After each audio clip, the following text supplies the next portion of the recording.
Assalamu alaikum 5th class. How are you? Today is our 11th online lecture of New Active English. Let's start our lesson. Now open your books and go to the page number 12.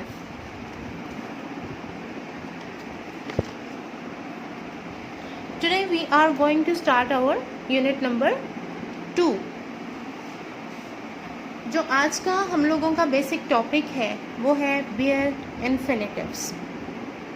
My dear student, it's my humble request to all of you, please listen to me carefully to make your concepts clear. bare infinitive से पहले हम लोग सीखेंगे कि infinitive क्या है. to के बाद to, ओके. to के बाद जो हम फर्स्ट फॉर्म ऑफ वर्ब लगाते हैं उसको हम infinitive बोलते हैं, ठीक है. For example, they didn't like to study. to के बाद मैंने first form of verb use की, it means it is infinitive.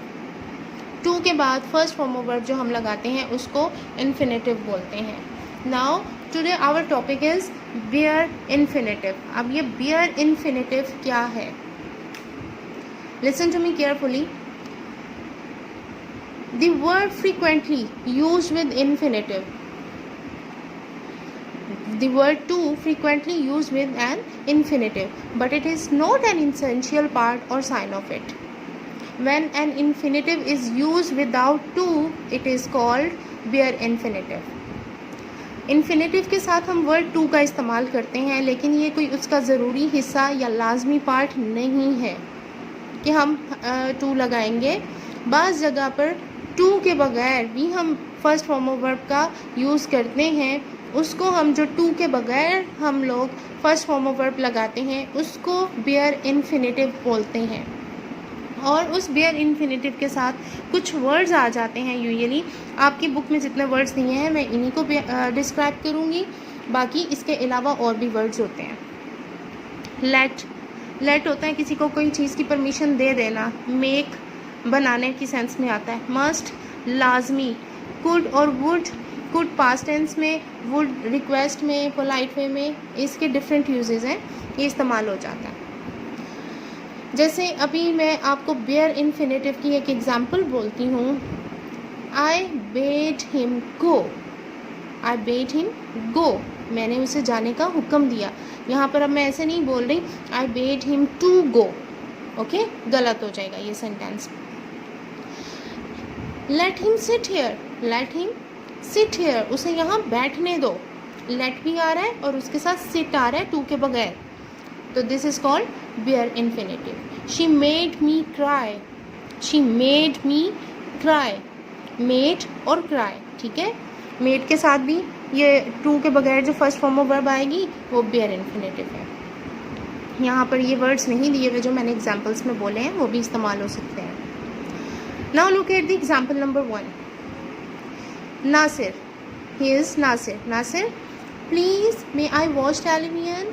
यहाँ पर वो रिक्वेस्ट कर रहा है पोलाइट वे में. Please is use for request and may is use for permission, ठीक है. वो किस चीज़ की परमिशन ले रहा है रिक्वेस्टिंग वे में? टेलीविजन देखने की. Nasir, please may I watch television. Miss Naz, yes you may. It means permission granted. उन्होंने नासिर को परमिशन दे दी है कि तुम देख सकते हो. You may. Now the sentence in a bare with the bare infinitives would be like Miss Naz let Nasir watch television. Miss Naz ने नासिर को टेलीविजन देखने की permission the. Miss Naz let Nasir watch television.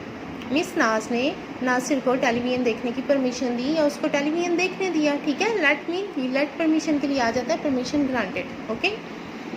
Now look at the picture number 2. Jamil, please miss Naz may I sharpen my pencil.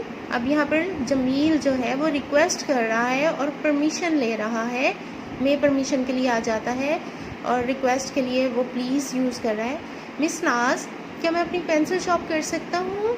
Miss Naz, yes you मे. हाँ तुम कर सकते हो.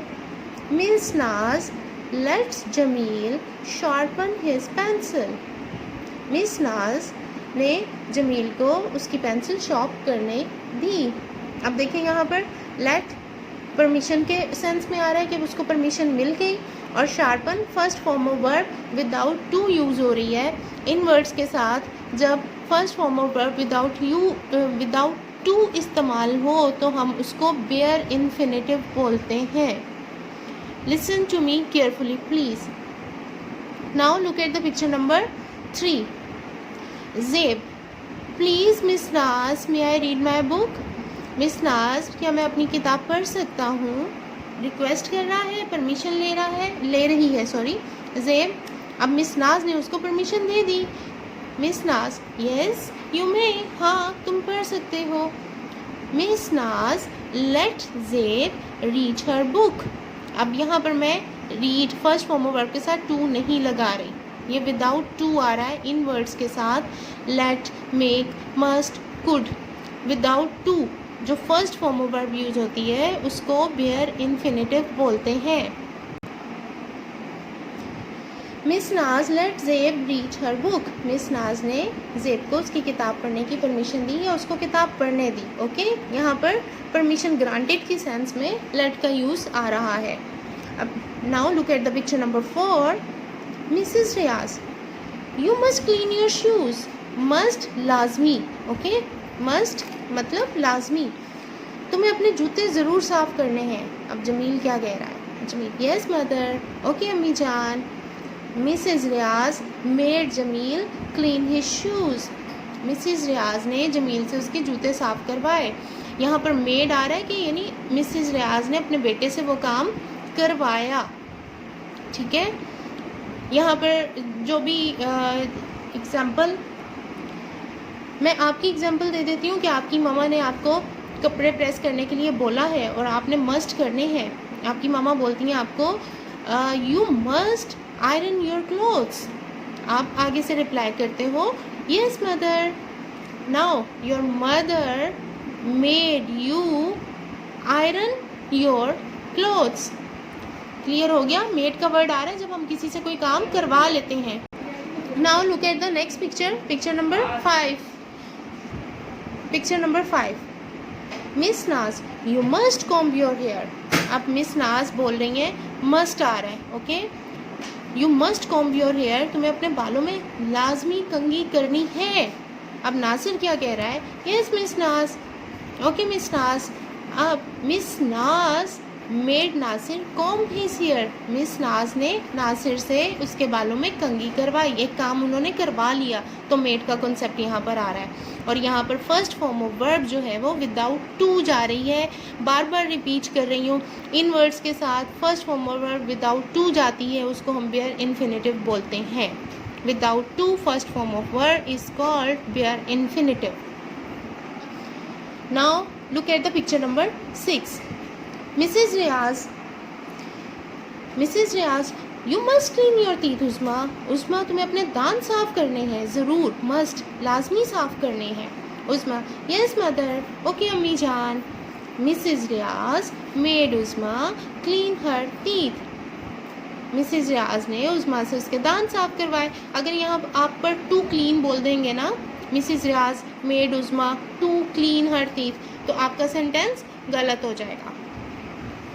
इन words के साथ इसके अलावा और भी वर्ड्स होते हैं, लेकिन जो उन्होंने आपको आपकी बुक में दी हैं, इन वर्ड्स के साथ आप without to first form of verb use करेंगे। Now look at the next sentence, next picture, picture number 7। Mrs Amin, it is raining children. बच्चों, बारिश हो रही है। You must not go outside, तुम्हें बाहर नहीं जाना है। मस्ट कह रही हैं वो यहाँ पर, मस्ट नोट। अब ये देखें फर्स्ट फॉर्म ऑफ वर्ब गो, आपको बाहर नहीं जाना है। यू मस्ट स्टे इनसाइड, तुम लोगों को घर के अंदर रहना है। It is type of a order, okay. और वो ये काम करवाएंगी बच्चों से लाजमी। The children could not go outside, देखें कुड के साथ फर्स्ट फॉर्म ऑफ वर्ब आ गई विदाउट टू। बच्चे बाहर नहीं जा सकते। Mrs Amin would not let them go outside, Mrs Amin ने उनको बाहर नहीं जाने दिया, नहीं जाने देंगी। He made them stay inside, उन्होंने बच्चों को घर में ही रहने को मजबूर किया या घर में ही रखा क्योंकि बाहर बारिश हो रही थी। अब इन सारे सेंटेंसेस में आप देख सकते हैं must first form of verb, must stay first form of verb. Could का यूज़ हुआ यानी सकना इसका मीनिंग आ जाता है, बाहर नहीं जा सकते थे, पास्ट में चला जाता है, कैन की सेकंड फॉर्म है। और go first form of verb, would not let, permission नहीं मिली बच्चों को कहाँ पर, गो आउटसाइड, बाहर जाने की। मेड देम स्टे इनसाइड यानी उनको घर में ही रखा, बच्चे घर में ही थे, फिर बच्चे बाहर नहीं गए। होप सो आज का टॉपिक आपको क्लियर हो गया होगा। बेयर इन्फिनेटिव मैंने आपको पहले बताया, इन्फिनेटिव को डिफाइन किया, उसके बाद मैंने आपको बेयर इन्फिनेटिव की डेफिनेशन बताई। अगर आपको लेक्चर अभी भी समझ में नहीं आया, कहीं कन्फ्यूजन है, तो you can listen my lecture again. Thank you. अल्लाह हाफिज़।